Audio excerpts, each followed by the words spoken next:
Ay, tak pernah mencuri. Jangan. Jangan. Tak pernah mencuri. Bukan salah. Tolong. Jangan tuduh aku. Matilah aku. Aulah, mau jumpa abang saja. Abang? Sabarnya. Sabarnya. Abang, ke abang? Tidak berubah, terperanjat. Duduklah kamu. Salam boleh? Saya Tak boleh salam ke? Saya ni maklumlah kan. Apanya? Oh, tak boleh. Mata Okey, tak berapa nampak sangat. Salam je lah.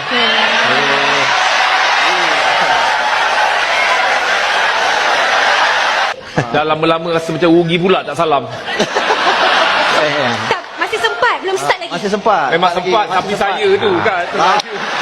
Saya tu. Salam. Saya kena banyak fikir ke depan. Banyak fikir ke depan. Bila kat rumah tengah makan. Tadi I cakap Pak, tu apa? Encik! Encik, tolong saya! Alah, tolong saya. Alah, tolong saya juga. Tolong saya juga. Alah, tolong saya juga. Alah, tolong. Alah, Saya, Encik! tolong saya juga. Tolonglah saya. Encik, tolong selamatkan saya, Encik! Saya yang tak selamat balik Tolong rumah ni kan. selamatkan saya! Sinilah Mona. Abang tak sedap hati. Kenapa, abang? Kita kan dah kahwin. Memang dah kahwin Mona. Kita halal, abang. Mona, ya, abang tahu halal. Abang tahu halal. Abang nak pergi mana? Tak, abang tahu halal. Mona jangan attack abang Mona. Nak salam tapi itulah tak berani lah.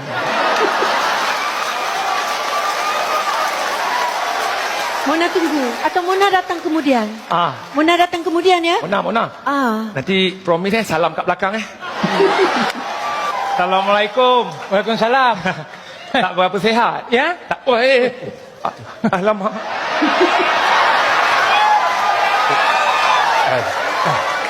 Ni mak Matilah.